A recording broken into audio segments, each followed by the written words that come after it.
Les quiero dar nuevamente, como les decía, la bienvenida. Les hablaba precisamente de Pau. Pau, que es miembro de la Red de Investigación de Investigadores y Divulgadores Científicos de CUNA. Tiene una trayectoria profesional en los últimos 5 años desarrollados principalmente en la implementación de estrategias de comunicación enfocadas en la divulgación científica en torno a proyectos de conservación ambiental y desarrollo con el Ministerio del Ambiente, Programa de las Naciones Unidas para el Desarrollo y el Fondo para el Medio Ambiente, que Bienvenida, Pau. Muchas gracias por acompañarnos, por darnos un poco también de tu tiempo para poder traer a nuestros compañeros y demás público interesado información sobre lo que viene también con el caos sanitario. También nos viene un poco la crisis en comunicación, sobre todo en temas de ciencia. Eh, Vamos a ir. Muchas gracias, Pau. Sigamos entonces, no, más bien a ustedes, al Instituto Nacional de Biodiversidad, a la Red Bio y a todas las personas que realmente se han esforzado por crear estos espacios. Vemos que ahora en estos tiempos de crisis realmente funcionan porque estamos conociendo un poco más, ¿no? Conociendo un poco más de esta crisis, de cómo de alguna forma afecta a nuestros comportamientos, a nuestras formas de comunicarnos, y por eso queríamos compartir este conversatorio que pienso yo que sería más bien, y eso queríamos decirles a quienes nos acompañan hoy, que más bien se convierta en un conversatorio, que nos hagan sus preguntas, nos den sus opiniones, sus sugerencias. Entonces, gracias más bien, Pau, a ustedes por la invitación. Listo, Pau, muchas gracias por estar aquí. Y sí, en efecto, la idea es poder compartir también un poco de las experiencias que hemos tenido nosotros en cuanto a este tema. Pues comencemos hablando de las noticias que nos interesan y vamos siempre a encontrarnos casos como el que estamos presentando ahorita. Tengo 2 ejemplos, uno de estos sobre la misma noticia del COVID. Uno de estos nos habla que los hombres pueden ser más vulnerables de acuerdo, pues por los testículos, nos dice. Si ustedes pueden ver el nivel de impacto de esta noticia en redes sociales es mucho más alto que que la otra noticia que precisamente nos habla de estudios de COVID que están sin revisar y que se están usando ante la prisa. Ustedes pueden ver en las estadísticas en tanto de los 2 casos, son muy diferentes. Es bien que también tiene mucho que ver la fecha, pero el impacto al minuto que tienen de lanzarse estas publicaciones es realmente grande. Las fuentes son distintas. Una fuente es del Retraction Watch, que es un blog que fue lanzado en el 2010, que precisamente se dedica a hacer lo que es la publicación de artículos científicos que pueden cometer ciertos errores. O pueden tener, no, más que errores, pueden decir observaciones científicas. Es decir, si yo publico una previa de un artículo científico, puede haber una investigación que me diga el artículo anterior está mal, tenemos que darlo de baja. Entonces, a eso se dedica el Retraction Watch, precisamente a mostrar todos los artículos revisados por pares y que pueden estar o dejar de ser ciencia, por así decirlo. Sin embargo, Infobae, que es el que nos da el segundo ejemplo, es un artículo, es una revista más de actualidad y economía. Entonces, aquí vemos un poco la diferencia de cómo se trata y cómo nos interesa la información. O sea, qué es lo que más nos llama la atención. Entonces, ¿qué nosotros o el común de los mortales compartimos noticias como ciencia? O sea, ¿qué tipo de noticias? Y encontramos cadenas de WhatsApp como esta, en la que nos dan supuestamente recomendaciones de recetas médicas, algunas naturales, otras no tan naturales, que supuestamente ya están comprobadas y que ya están probadas científicamente y que son la cura para el coronavirus.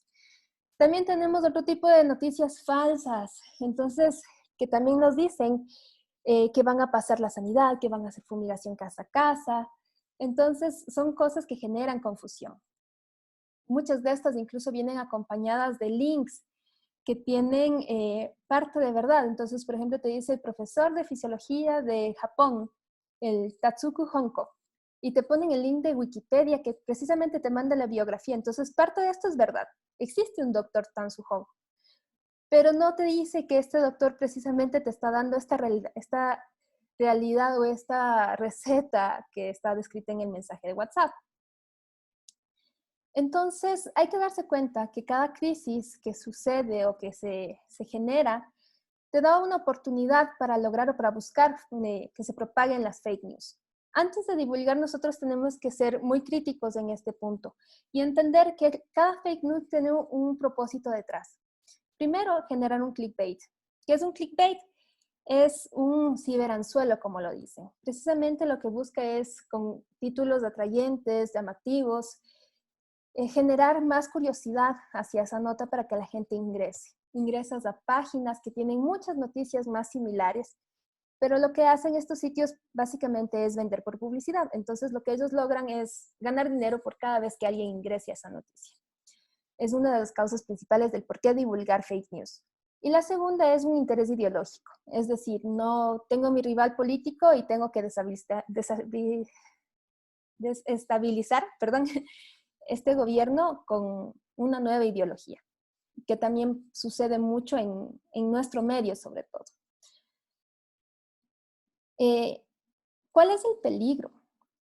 Aquí tenemos que tomar en cuenta algo muy serio, que qué es lo que pasa en nuestras familias, qué es lo que pasa en nuestros entornos de amigos, que al estar expuestos a una cantidad exorbitante de información, lo primero que causa es un factor de confusión y nos pone en más estrés. En Irán, lo que pasó también, y es curioso, más de 200 personas murieron intoxicadas con metanol, porque justo comenzó a circular la noticia que el beber alcohol con altos niveles podía curarlos del coronavirus.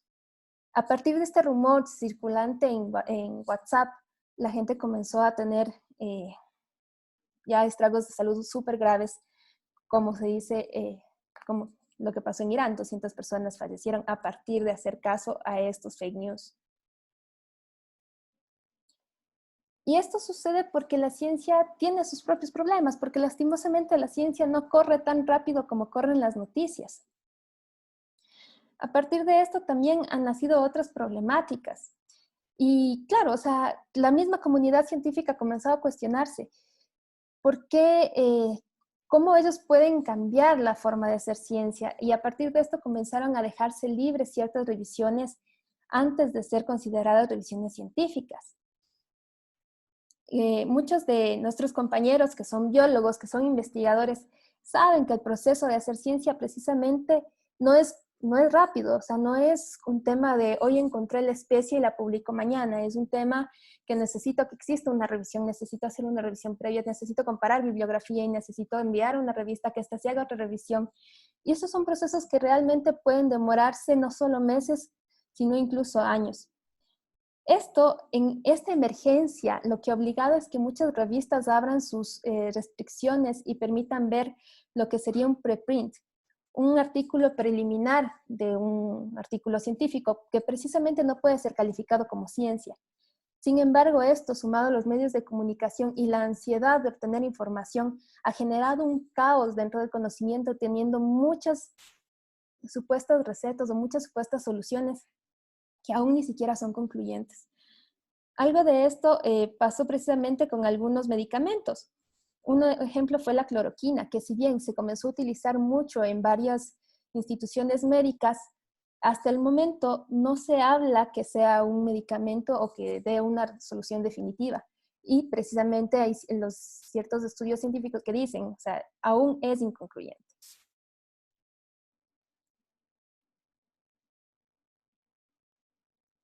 Sin embargo, la sociedad necesita saber más y muchas de la desesperación, incluso dentro del área de salud, han comenzado a acceder a estos artículos previos para comenzar a buscar o dar tratamientos con estas revisiones previas, lo que incluso nos puede traer varios problemas.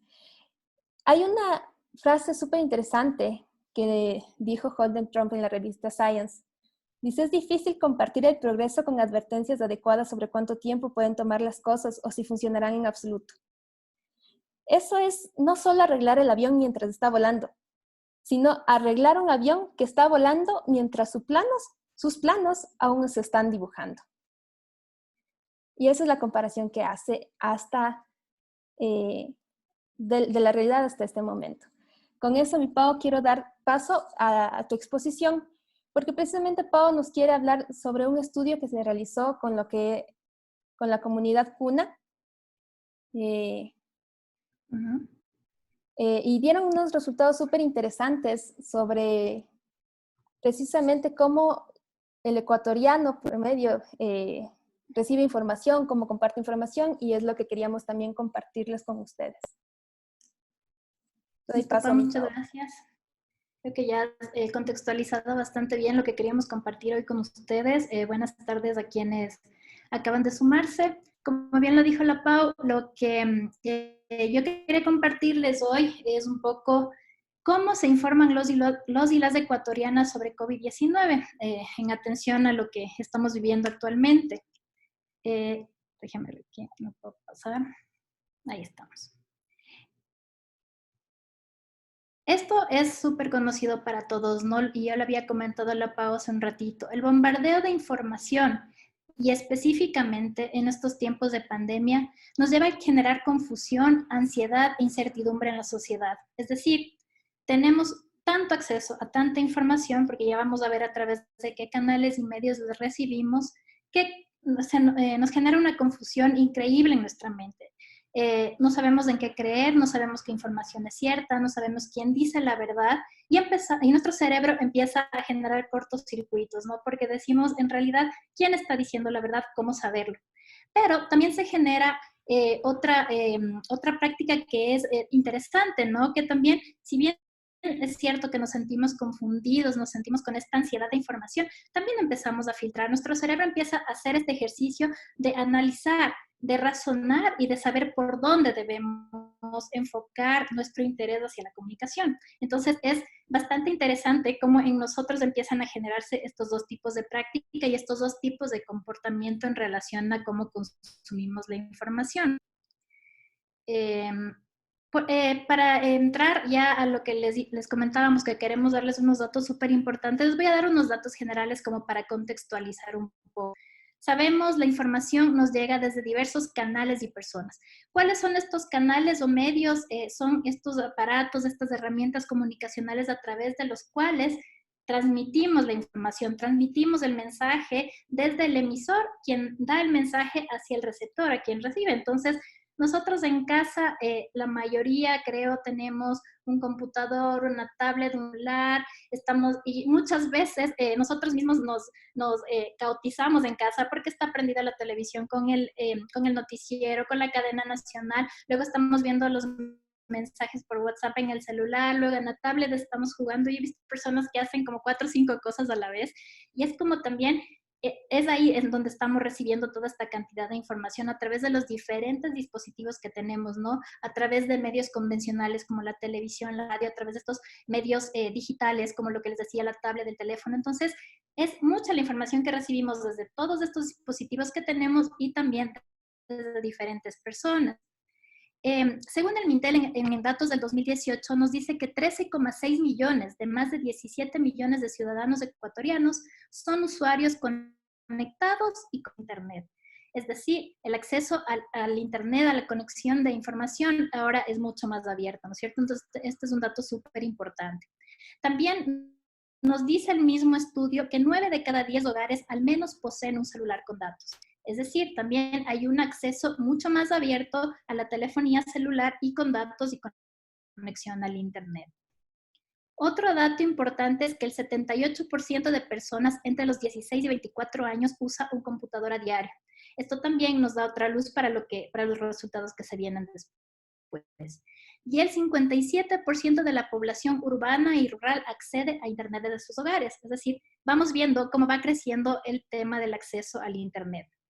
Entonces, ya les dije cuáles son esos diferentes canales a través de los cuales recibimos los diferentes mensajes. Ahora, ¿cuáles son los múltiples informantes que tenemos en el común vivir de los ciudadanos, ¿no es cierto? Entonces, ahí vemos algunos personajes en esta foto, ¿no es cierto? Vemos la familia, vemos los amigos, vemos los profesionales de la comunicación. Hay un montón de redes, ¿no es cierto? ¿Quién de nosotros actualmente no está al menos en unos 5 o 6 grupos de WhatsApp? para todo creamos un grupo de WhatsApp, ¿no es cierto? Como para ir ordenando la información, pero a la vez también nos genera este caos. Y ven cómo más o menos en esta práctica comunicacional se va dando esta dualidad, ¿no es cierto? Así como queremos ordenarnos, queremos ser un poco más metódicos en cómo transmitimos nuestra información y cómo nos comunicamos, también se genera este caos, porque muchas veces estamos en tantos grupos y recibimos tanta información que no sabemos ni cómo responder. Entonces, eso es lo que también nos genera lo que hablaba de inicio, ¿no? Esta confusión, pero a la vez esta práctica de razón.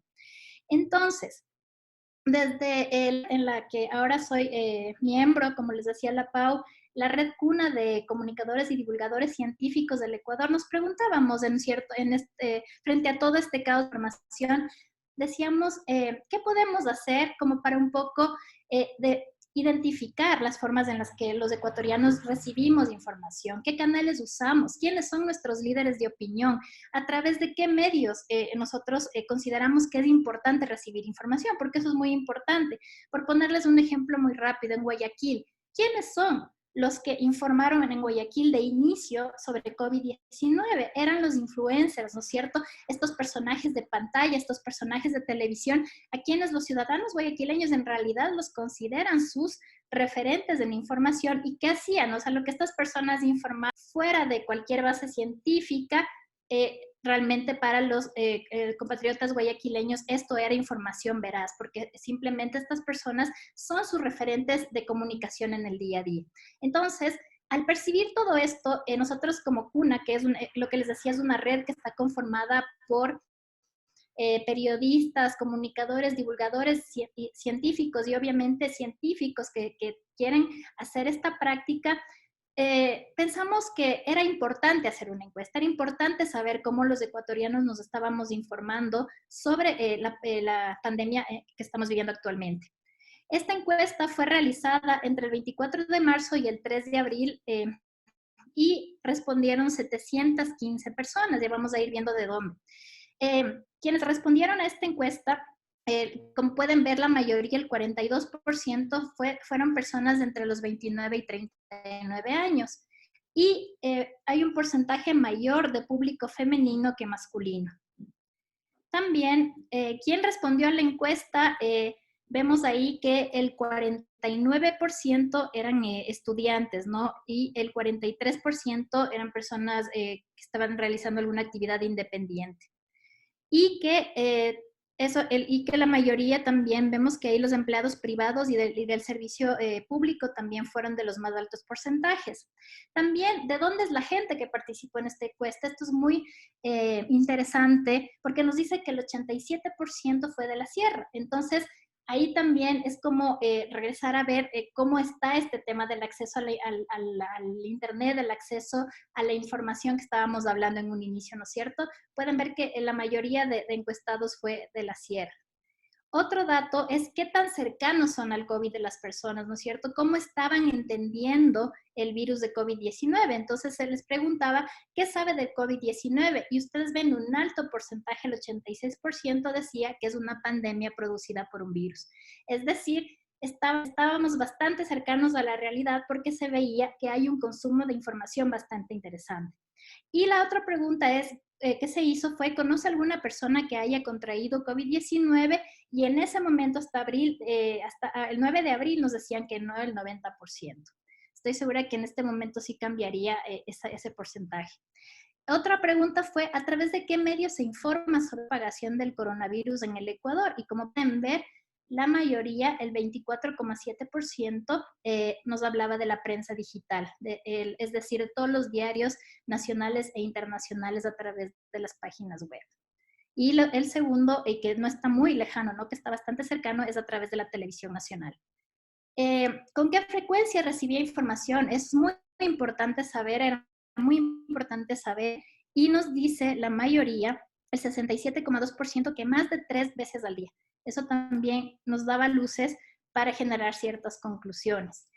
¿A través de dónde recibe la información? Era la siguiente pregunta, y esto está enfocada obviamente a los medios de comunicación, como para saber quiénes estaban generando tendencia, y sobre todo quiénes estaban siendo como las fuentes veraces para los ciudadanos ecuatorianos. Entonces, como ven ahí, el 25,8% nos dice que es el comercio. y un poquito más abajo está Teleamazonas. Entonces, y seguido por Ecuavisa. Entonces, estamos viendo ahí cuál es la tendencia, ¿no? ¿Qué es lo que, qué canales estamos prefiriendo los ecuatorianos en este tiempo? Otro resultado importante fue saber el formato de información. ¿En qué formato recibe la mayor parte de la información? Y hay el tema de enlaces de noticias. Esto, las cadenas nacionales, el tema de las ruedas de prensa constantes que hay, se generaban en el formato de información que estaba más asumida y posicionada entre los ciudadanos ecuatorianos. Contenidos de la información, ¿cuál es el contenido de la información que recibe? Y ahí podemos ver el 25,8% es sobre números de casos nacionales, o sea, todo el tiempo estamos pendientes y sujetos a estas estadísticas que nos están enviando constantemente desde el Ministerio de Salud y desde las fuentes de gobierno, ¿no es cierto? Y un 24,3% habla sobre las medidas de prevención. ¿De dónde procede la información? Se preguntaba. ¿La procedencia de la información que recibe es nacional o internacional? Y ahí ustedes pueden ver que la mayoría, el 49,7%, prefiere recibir noticias nacionales. La comprensión de la información, esto era súper importante. ¿Cómo calificaría la calidad de la información que recibe? El 65,6% nos dice que es comprensible. Entonces, regresemos un poco, ¿no es cierto? Preferimos recibir noticias nacionales, preferimos recibir de ciertos medios de comunicación y lo que nos dicen es que en realidad la información que estamos recibiendo a diario es comprensible. ¿Qué emociones le genera esta información? Porque como yo les dije en mis diapositivas iniciales, nos genera caos, nos genera angustia, nos genera esta otra práctica que tal vez ponerle más análisis, más atención a lo que nos informamos. Entonces ahí ustedes ven las emociones un poco negativas, las que ganan aquí, que son la angustia, el miedo, la tristeza, la alerta, ¿no es cierto? Esto es lo que hace que nos llenemos de información y lo que nos estaban expresando los encuestados. ¿Qué reacción tiene ante la información que usted recibe? Esto es importante, ¿no? Porque muchas veces solo consumimos información, pero realmente no la analizamos ni la procesamos. Entonces aquí la mayoría nos dice que busca más información. Eso es algo súper, súper importante porque realmente hemos dado un paso más allá a la generación de conocimiento. Generalmente lo que hacemos la mayoría es leer titulares, ver la fotografía, no vamos más allá de un contenido informativo, pero aquí con esta coyuntura, ¿no? El tema de la pandemia, vemos que las personas sí quieren saber más, van más allá, buscan otras fuentes, buscan otras noticias relacionadas, y esto ustedes lo podrán ver en Twitter, en Facebook, que han aumentado las noticias todo el momento, la cantidad de información que recibimos a través de esas redes. ¿Qué cantidad de información recibe? Considera que hay demasiada información sobre el tema y hay un contundente sí, el 63,8% por los temas que ya hemos hablado. ¿Y qué dificultad para informarse ha encontrado? Entonces, decimos, todo este bombardeo de información, toda esta cantidad, nos genera algún tipo de indecisión sobre el tema y vemos que un 51,3% nos dice que sí. Y ¿cuáles son sus fuentes oficiales? Esto es súper importante, también nos da un resultado interesante ahí que vemos que es la Organización Mundial de la Salud y totalmente a la par está el gobierno, ¿no es cierto? Entonces, ahí también tenemos una idea de cómo tenemos que manejar la información desde las instituciones estatales. ¿Y cuáles son sus líderes de opinión? Y miren ahí cómo gana contundentemente los voceros o instituciones del gobierno. Si retrocedemos nomás un poquito a una de las fuertes acciones que aconteció en el país en octubre, que fue la gran movilización nacional, ¿cuál era la realidad ahí? Contrastamos más ahora. Los voceros estatales, obviamente, los canales, los grandes medios de comunicación en ese momento eran totalmente rechazados y no eran una fuente de información verídica ni una fuente de información confiable. En una pandemia, en una crisis sanitaria, miren cómo se dan la vuelta a las cosas, ¿no? Ahora son los voceros institucionales y del gobierno las personas y las instituciones en las que la gente cree, en las que la gente confía. Entonces, eso también nos da otra pauta para identificar que en cada uno de los procesos comunicacionales se debe generar una estrategia diferente. Y la última pregunta que habíamos hecho es que si conoce algún científico ecuatoriano que esté hablando públicamente sobre el tema, y ahí nos decían que desconocen o no saben, salta el nombre de Esteban Ortiz, que es el médico salubrista que ahora incluso tiene perdón, un espacio de información sobre COVID en Teleamazonas. Está la doctora Linda Guamán también, que se ha posicionado bastante bien en redes sociales, y bueno, algunas otras personas, pero son los son los dos científicos los que la gente reconocía como personas y científicos que saben sobre el tema, ¿no es cierto? Entonces, otra cosa que ha saltado en este tiempo, ya los influencers no solamente son los adolescentes o las personas jóvenes que hacen videos y cosas, sino que en una crisis como esta estábamos viendo que los científicos realmente se visibilizan y que son los científicos quienes ahora son los que influyen, los que generan tendencia en las redes. Entonces, con todo esto, nosotros nos preguntábamos, ¿quién dice la verdad? Era la pregunta que yo les decía al inicio, ¿no es cierto? Con tanta información, con tantos datos, nos aturdimos a tal punto que no sabemos en quién creer y no sabemos quién dice la verdad. Para ello les ponía un ejemplo, ¿no? Saltó la semana pasada en el que decía que más de un centenar de personas atendidas por ingerir desinfectante en Estados Unidos. ¿Recuerdan el resultado de los líderes de opinión? ¿Qué pasó con esta crisis? Todo el interés en la opinión pública y toda la información veraz se volcó a los voceros gubernamentales, obviamente, porque son los primeros que gestionan los procesos de salud pública, ¿no es cierto? Entonces, aquí vemos que el gobernante de los Estados Unidos, no sé con asesoramiento de quién o por qué lo hizo de esa forma, él ahora aduce que era totalmente irónico y que es la culpa de la población por no haber entendido su ironía, pero él decía que si tanto el coronavirus se cura desinfectando con lejía, con cloro, los distintos ambientes de nuestro hogar, ¿por qué no nos tomábamos una dosis para poder sanarnos? Entonces vieron lo que está pasando ahora.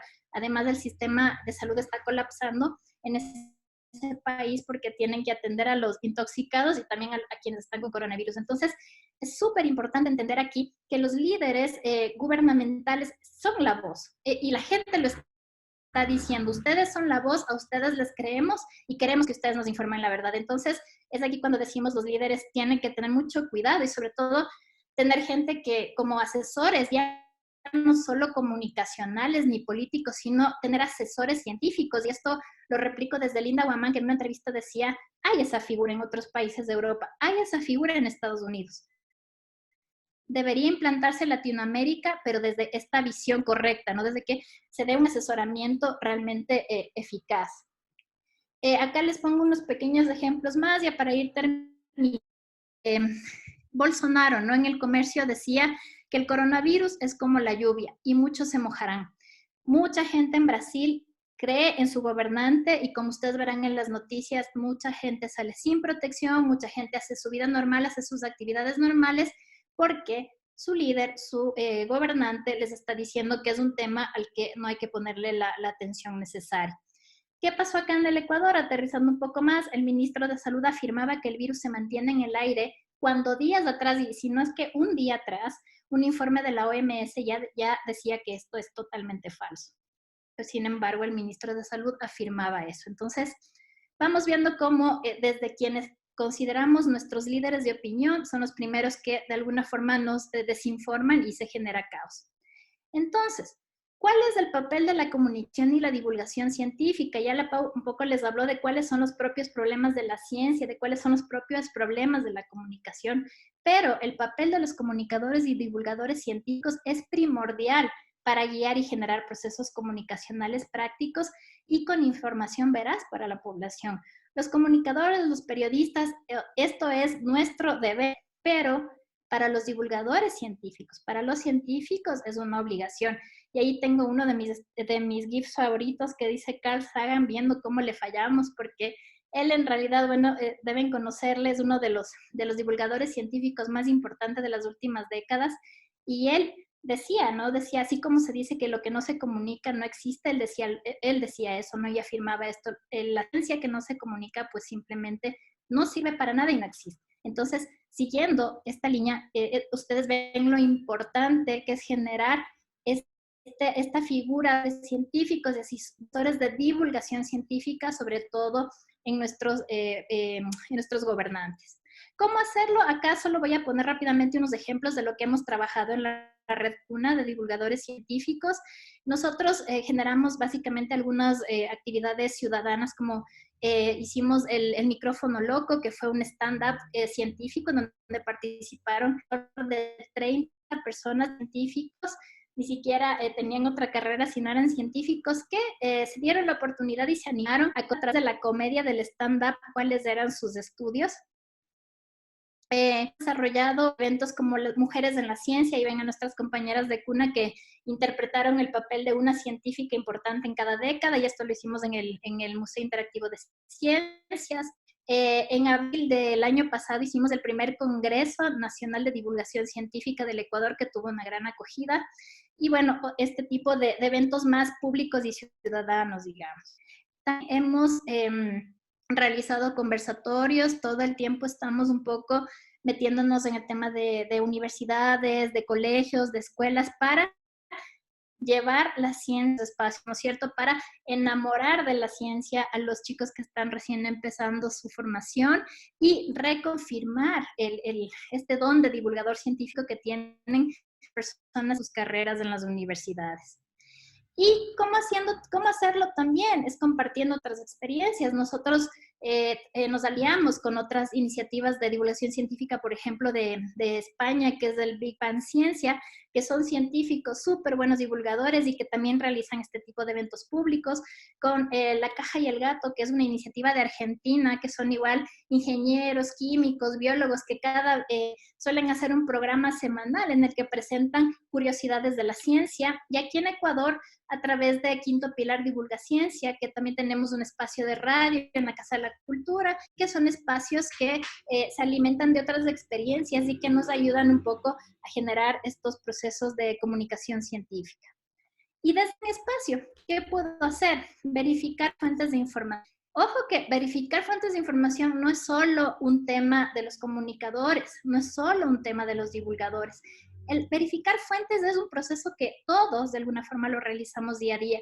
Desde un niño, desde un adolescente que está haciendo una tarea escolar porque tiene que revisar varios contenidos para generar su tarea, ¿no es cierto?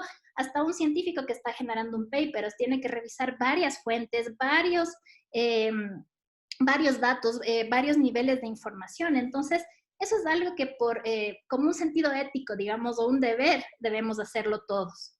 Otra forma de hacerlo es a través de, en estas redes que les decía, en estas redes de WhatsApp que tenemos de la familia, de los amigos. Si yo puedo, el que termina la red de una información que es definitivamente no veraz, pues esa es mi obligación. No voy a compartir, no voy a generar polémica ni nada, sino que simplemente en mí termina esa mala información. Soy yo quien puedo guiar las conversaciones familiares o de mis grupos sociales, y tal vez un familiar no es cuestión de decirle, eres un ignorante y no sabes comunicarnos, ¿qué estás diciendo? ¿No es cierto? No es una forma de ir y pelear. Nosotros lo que podemos hacer es simplemente parar esa cadena, parar esa mala información y darle sugerencias, decirle tal vez en este medio de comunicación en el que sí hay gente que hace investigación, te puedes informar, compartir los enlaces, compartir las páginas, compartir espacios de red que realmente están aportando a que se realice una comunicación veraz.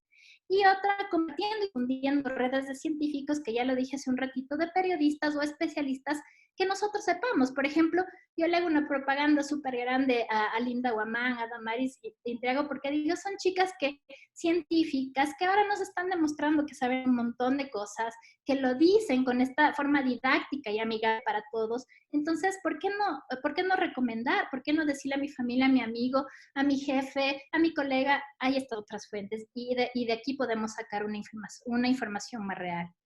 Con eso me despido, les agradezco un montón. Espero que esta charla y estos datos estos resultados de esta encuesta les haya podido ayudar y aportar de alguna forma.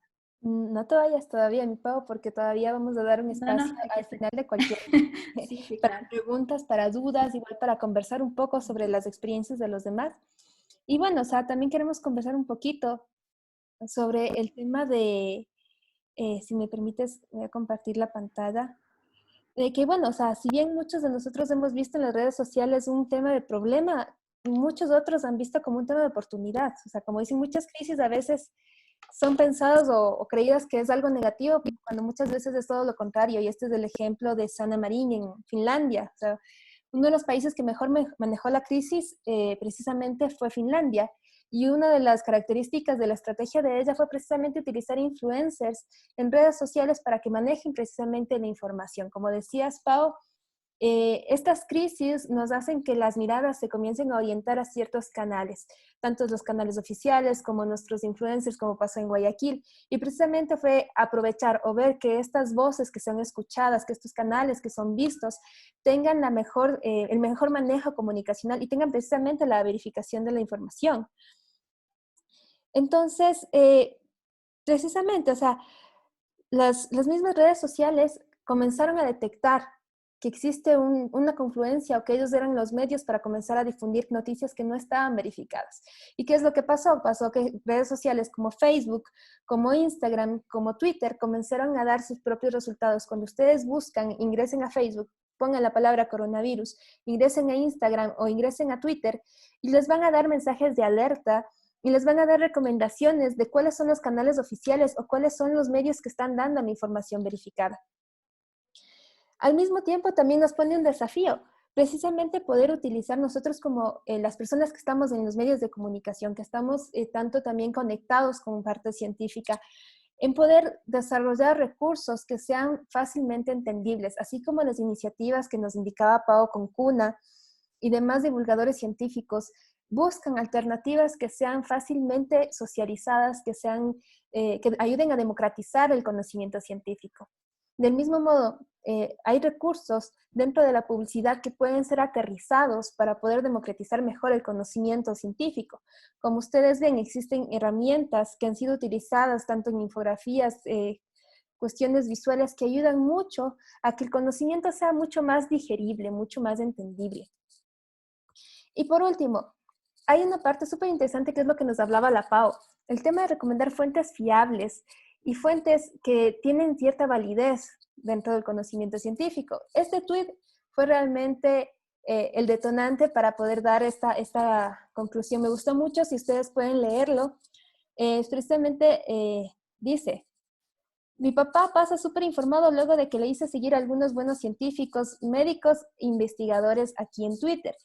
Ahora pasa tipo, estoy leyendo un artículo que publicó X persona y amo eso. Más oído a la ciencia que a cadenas de WhatsApp. Entonces podemos comenzar a hacer este tipo de cambios desde nuestras propias casas, desde nuestros mismos puntos, a recomendar fuentes más creíbles y que nos pueden dar incluso un mejor panorama de la situación. Aquí les dejo igual para que ustedes puedan seguir las cuentas de algunos de los científicos y divulgadores científicos que la Pau nos había mencionado con anterioridad, como es Damaris Santiago, Linda Guamán, Fernando Sandoya, Santiago Guerrero y Esteban Ortiz. Con esto, esperar nada más que estas recomendaciones puedan igual ser acentuadas en lo que son sus medios, en lo que son sus familias, sus amigos, para precisamente poder bajar un poco el caos de la desinformación, un poco el caos de tener tanta lluvia de información, tanta lluvia de noticias y que de cierta manera comenzó a desencadenar también ataques de ansiedad. Prueba de esto es que también existen alternativas online que te permiten manejar estos niveles de ansiedad. Sin más, compañeros, espero si es que tiene alguien alguna pregunta, alguna duda que quisiera tanto realizarla a Pau como a mí, en este momento les damos libertad para poder levantar la mano en el Zoom o abrir sus micrófonos para poder emitir igual cualquier comentario, cualquier duda. Igual, experiencias que ustedes hayan tenido tanto con su familia, con sus amigos, en el manejo de información y sobre todo en el tema de esta pandemia, es muy importante también conocerlo para poder incluso socializar, porque de esta manera, socializando, se pueden ver incluso recomendaciones o posibles soluciones ante la crisis que estamos llevando a cabo. No sé si es que por ahí tenemos alguna duda. Anita, por favor. Hola chicas, muy interesante toda esta información. Mi duda es un poco en torno a la gente que no tiene acceso a redes. ¿Cómo estamos abordando todo esto hay análisis, por ejemplo, que 6 de cada 10 niños no tienen acceso a Internet. Entonces, por lo tanto, hay un montón de familias que no tienen acceso a la información precisa. Entonces, ¿cómo podemos llegar a toda esa gente? Pau, ¿deseas contestar tú? Sí. Ujú. Sí, todavía hay, como decía, hay información alarmante en relación a cuánto acceso a Internet o cuánto acceso a los canales de comunicación tenemos. Sin embargo, en este dato que yo les di al inicio del 2018, es más probable que hoy incluso en la población rural haya, aunque sea un familiar, un vecino o alguien cercano que pueda tener un celular con datos o que pueda tener acceso a Internet. Entonces, de alguna forma se puede trabajar por ese lado, ¿no? Entonces, para contestar tu pregunta, ¿cómo abordar esto? Es bien complejo porque también hay la información a través de los medios no convencionales, perdón, los medios convencionales de comunicación como la televisión, la radio. Entonces, por ahí debemos apuntar también, no olvidar que existen estos medios de comunicación y generar estrategias o campañas comunicacionales que puedan ser difundidas a través de estos medios, porque si bien es cierto que estamos en la era tecnológica del Internet y esos discursos que ya no sabemos de memoria, ¿por qué dejar atrás estos medios que también funcionan y que son más accesibles para las personas también que de pronto no tienen tanto acceso a un infocentro, de pronto no tienen todos los días o a toda hora la conexión a Internet? Entonces, ahí importante, me olvidaba como para complementar esto, nosotros con esta encuesta no quedó solo en los resultados, ¿no? Sino que levantamos una carta pública dirigida al presidente, dirigida al secretario de Comunicación, en el que quisiéramos que con estos datos ellos pudieran tomar en cuenta también para hacer esto, para hacer una estrategia de comunicación científica real, porque es algo que en el país no se está haciendo, es algo que en otros países nos llevan años de experiencia. Entonces, ¿por qué no comenzar ahora aquí cuando ya tenemos toda esta evidencia de información o de cómo consumimos la información? Tenemos también a Panchito Prieto, por favor. Pau y Pauli, muchísimas gracias. Sumamente interesante el conversatorio. Súper buena información, coincido por completo con lo que ustedes señalan, pero hay algo que me preocupa más allá de lo que explicaba la Anita, que es verdad, el tema del acceso al Internet. Y es, ustedes vieron, el presidente Donald Trump hizo una propuesta que muchos hubieran dicho que es completamente estúpida y no se les hubiera pasado por alto, el acatarla o seguir esa recomendación. Día siguiente, 100 personas intoxicadas con cloro llegan a los hospitales, ¿sí? Yo realmente no soy muy positivo en este sentido, porque todo esto basa en la educación de un pueblo, ¿sí? La información está ahí. Lastimosamente, el criterio para saber qué fuente o a quiénes seguir se basa en justamente tus procesos de formación. O sea, para saber discernir qué es lo correcto y qué es lo incorrecto. Hay un poco cuál es la estrategia, porque hace unos años, cuando me invitaron a formar parte de la Estrategia Nacional de Educación Ambiental, gente con mucha experiencia minimizó el problema a un tema de separación de residuos y a un tema de campaña con títeres y demás. O sea, realmente la educación ambiental no está para nada bien dirigida. Entonces, ¿qué podemos hacer o qué han hecho ustedes como colectivos, como CUNA, como Divulga Ciencia? ¿O qué podemos hacer nosotros como INAVIO hacia esos sectores como el Ministerio de Educación, el Ministerio de Cultura, que tienen un rol fundamental? No solamente es sentarse con una guitarra frente a la cámara y decir que es ministro, ¿no? Entonces, ¿qué podemos esperar de los próximos años? Porque ahí está la elección de los gobernantes y la diferencia entre un pueblo ignorante, mediocre, pobre y hambriento a un pueblo ya desarrollado.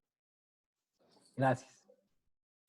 Sí, Pancho, muchas gracias. En realidad, tu preocupación es la preocupación de Cuna, ¿no? Tu preocupación es la preocupación de los científicos, es la preocupación de los educadores, es la preocupación de quienes hacemos comunicación para la ciencia. lamentablemente, y lo digo así abiertamente, a pesar de que luego me caigan algunos hachazos por ahí, nosotros estamos en nada, estamos en pañales, como se dice comúnmente en relación a cómo hacer comunicación científica, porque si bien es cierto, la educación ambiental, por un lado, nos da estas herramientas para ya paliar este problema tan grande de nuestra sociedad, que es el tema educativo y de conocimiento, pues imagínate el enganche que pudiéramos hacer entre educación y comunicación científica y comunicación ambiental. Nosotros desde CUNA lo que estamos haciendo y lo que les había comentado en esta exposición es un poco incidir políticamente, ¿no es cierto? Que es lo mismo que yo recomendaría a INAVIO, que es lo mismo que yo les recomiendo siempre al Ministerio del Ambiente con quien trabajo, es un poco desde la incidencia política llegar a las autoridades. Es complejo, es un tema súper complejo, sí, pero es desde este activismo que podemos nosotros llegar, ¿no es cierto? Haciendo este tipo de encuestas, haciendo este tipo de cartas públicas, nosotros nos movemos, buscamos todos los contactos que tenemos para que estos resultados, por ejemplo, lleguen y que en un tiempo, o sea, o sea, solo te digo, nosotros estamos trabajando ahorita, por ejemplo, con el municipio de Quito. Y el alcalde de Quito ha sido muy abierto a estos temas, obviamente porque él es doctor, o sea, él está involucrado en el tema de la pandemia de una forma directa y él nos ha dado la oportunidad, empezando por ahí, ¿no es cierto? O sea, sí es una cosa de que deben abrirse las autoridades, pero creo que eso está en nuestras manos, definitivamente. Generar estas estrategias, este asesoramiento que podamos hacer desde estos colectivos como CUNA a las autoridades para que se abran estos espacios. Estamos empezando a nivel de un GAD local, o sea, estamos trabajando por eso, en poder incidir en otros ámbitos políticos también, pero como te digo, ahorita no te tengo la fórmula mágica ni la respuesta, pero realmente los procesos se van dando y sobre todo en un tema como estos que en el país no hay la experiencia todavía grande y sobre todo la apertura política como para hacerlo. Pero también para complementar un poco, ¿no? El tema de cuestionarnos esto desde las organizaciones encargadas de información, de la divulgación, de dar a conocer la ciencia, ya es un gran paso. O sea, si nosotros como organizaciones que estamos tanto el cargo, tanto la responsabilidad de dar a conocer la parte científica, estamos conscientes de esta sociedad en la que vivimos, de esta forma cultural de comunicar o de conocer o de dar a conocer la ciencia, ya es un gran paso. O sea, ya no es un gran paso porque visibiliza precisamente el problema. Y el problema es, o sea, es estructural. O sea, nosotros vemos, no hace mucho vi el problema que hubo en redes sociales, justo un debate súper interesante, me parece, con Damaris Intriago y un director de una escuela de economía, me parece, de una universidad un poco famosa en Quito, que hablaba precisamente, el señor era ingeniero mecánico, era economista, y daba una supuesta receta médica para curar el COVID. Y decía, bueno, salgamos, no hay problema, vamos a trabajar, al fin y al cabo, esta es la cura, sin tener precisamente una validación científica por detrás. El conocer esta problemática, la misma pandemia del coronavirus nos da la oportunidad para poder ser más conscientes de estas realidades, de esta cultura en la que nosotros vivimos, para incluso poder visibilizar y dar mejores propuestas como las que se vienen dando y se vienen llevando a cabo. ¿Alguna otra pregunta, tal vez? Por ahí vi, creo que alguien prendió el micrófono, pero como estaba hablando, Pau le puse otra vez en silencio, creo que era Lu.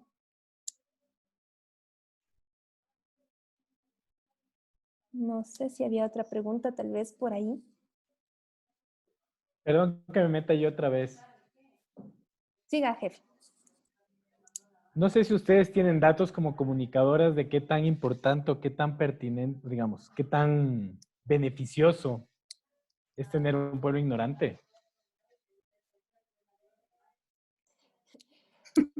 Realmente la pregunta de elección nos toma el pancho como para variar. Es beneficioso, depende de a quién le pregunte. Para un político corrupto va a ser muy beneficioso tener un pueblo ignorante. Depende. O sea, y sin tener tal vez datos o un estudio, no solo regresar al ejemplo que yo puse al inicio de lo que pasó en Guayaquil.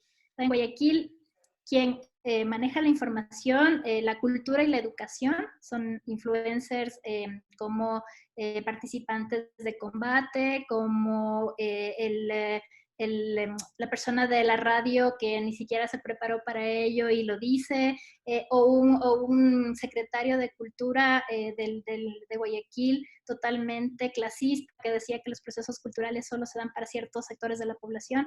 Entonces, todo eso, Pancho, de alguna forma nos está diciendo qué tan beneficioso es tener un pueblo ignorante, ¿no? Pero realmente creo que es un tema de tesis al que deberíamos apuntarle.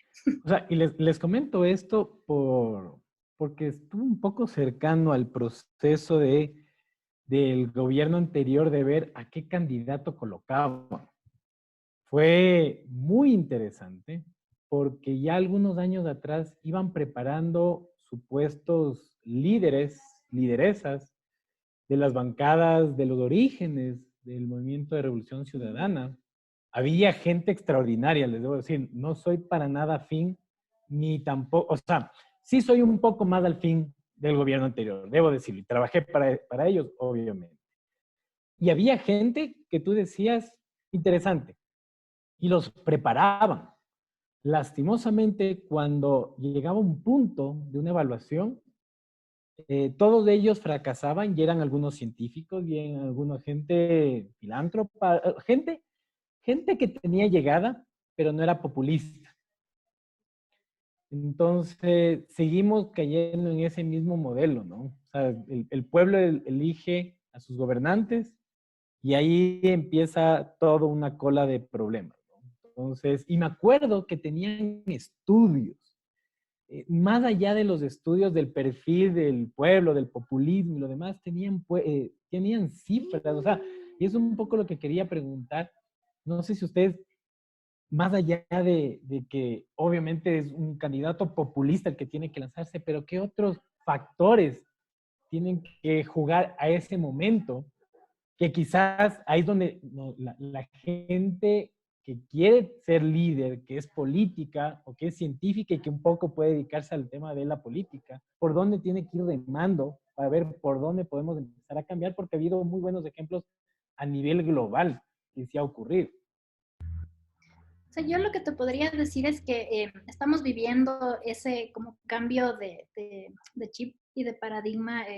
Por ejemplo, hoy personajes que no se hubiese creído jamás que pueden llegar a ser influencers o personajes influenciadores en las redes como Linda Guamán, como Esteban Ortiz, como otros científicos, lo están logrando. ¿Y cómo lo están haciendo? Cambiando la forma de comunicar, cambiando la forma de decir las cosas, cambiando este paradigma de que el conocimiento, la ciencia es algo súper lejano a la ciudadanía. Son formas y pequeños pasos que estamos logrando. O sea, ahora estamos viendo, tuvo que haber una crisis como la que estamos viviendo ahora de una pandemia para entender de quiénes realmente debemos recibir información y quiénes pueden llegar a ser figuras públicas con conocimiento del tema, ¿no es cierto? Vivimos años, décadas de gobernantes, como tú bien lo dices, Pancho, populistas, que saben manejar discursos, que saben manejar esta forma de acercamiento a la población y que sin conocimiento de causa llegan a ser gobernantes. Y lamentablemente el tema de la educación y el conocimiento se genera ahí, ¿no? De los pueblos por quienes están gobernados. Pero estamos viendo que hay una oportunidad ahora, es una coyuntura súper interesante para entender cómo se pueden formar otros líderes, cómo se pueden formar otros líderes políticos. O sea, sí hay una forma de llegar. Y ahora lo estamos viendo con los nuevos científicos que están tomando la batuta en la opinión pública, ¿no? Quizás yo en parte puedo entender un poco no sé si decir indignación de Pancho, pero sí, o sea, es cierto, uno se vio en el proceso anterior precisamente una supuesta escuela de formación de líderes, sí, una formación de escuelas de jóvenes líderes en la que estaban ciertos representantes en los que uno confiaba o se veía cierto perfil, tanto en nivel académico, nivel de experiencia, realmente alto y realmente importante. Lastimosamente, la forma en la que nosotros ejercemos la política y que creemos culturalmente que una sola persona o una sola área tiene una solución integral es precisamente uno de los errores más grandes que cometemos. Las soluciones, y se ve hoy en día en la pandemia, o sea, las soluciones se ven desde varios campos, no solamente desde el campo médico, se ve desde el campo de la parte de la biotecnología, se ve desde la parte de economía, se ve desde varias aristas. Y si es que nosotros no somos capaces de poder identificar o de poder reaccionar buscando una coerción entre cada uno de estos campos, va a ser muy, muy difícil que podamos buscar o podamos ver que haya un cambio social o un cambio de paradigma. Es cierto, el cambio se va dando de poco en poco, sobre todo en las formas de comunicar, pero sin embargo nosotros seguimos viendo que existe un margen que nos distancia a un público de otro. Todavía, por ejemplo, en mi caso, yo todavía tengo que pelear con miembros de mi familia que siguen con las teorías conspiracionistas, que dicen, no, ve, este virus la creó China y es para matarnos a todos y es porque China tiene que dominar el mundo. Entonces, hay que buscar la forma también de acercar a estas personas o estos círculos sociales que aún están lejos y que son los que precisamente son fácilmente manipulables. Los que todavía creen en Abdalá Bucaram o todavía creen en Lucio Gutiérrez, porque buscaron en estas personas un idealismo de cambio y cuando nosotros tenemos que entender que el cambio no es solo de un sector, no es solo de una persona, sino también es de una estructura que se tiene que ir formando a partir de la coerción de varias herramientas y de varias formas. Y precisamente la comunicación es una herramienta para esto, para poder lograr el cambio de paradigma. ¿Tenemos tal vez alguna otra pregunta, alguna otra duda, experiencia? ¿No? Entonces, yo creo que si no tenemos ninguna otra duda, no queda nada más que agradecer a todas las personas que se unieron, que pudieron compartir con nosotros estos pequeños minutitos, estos pequeños momentitos de compartir experiencias, de compartir el estudio que pudo realizar Cuna. Muchas gracias, Pau, muchas gracias, Cuna, por el trabajo que ustedes hacen día a día para poder acercar un poco más la ciencia a estos muchos sectores. Entiendo que ustedes quisieran ser más grandes para poder hacer todo lo que tienen en planes, todo lo que tienen en mentes. Y sin más, nuestro deseo que siempre ustedes puedan lograr todas estas metas y todos estos propósitos dentro de sus proyectos, que Cuna, que y otras muchas iniciativas de ciencia y de divulgación científica se hagan cada vez más grandes y nada más que nosotros como institución darles el respaldo siempre, cuenten con nosotros para siempre estar de su lado y apoyar todas las iniciativas que ustedes tienen. Muchísimas gracias, Pau, a ustedes, al INAVIO, como decía la Red de Bio, gracias por la invitación y sobre todo porque para nosotros es súper importante poder compartir con la ciudadanía, ¿no? Que ese es el principio de la comunicación y de la divulgación, siempre llegar con el conocimiento hacia la ciudadanía. Así que gracias por el espacio y bueno, nos seguiremos viendo, seguiremos trabajando en conjunto. Que tengan buena tarde y qué bueno saber que todos estamos bien. Muchísimas gracias, mi Pau. Recordarles que este webinar, igual que los otros, va a quedar guardado en el canal de YouTube. Les vamos a compartir este link y del mismo modo les vamos a hacer extensivo a la invitación a los próximos webinars que vamos a tener nosotros a futuro. Sin más, muchas gracias, mi Pau. Un abrazo y muy buena tarde a todos y cada uno.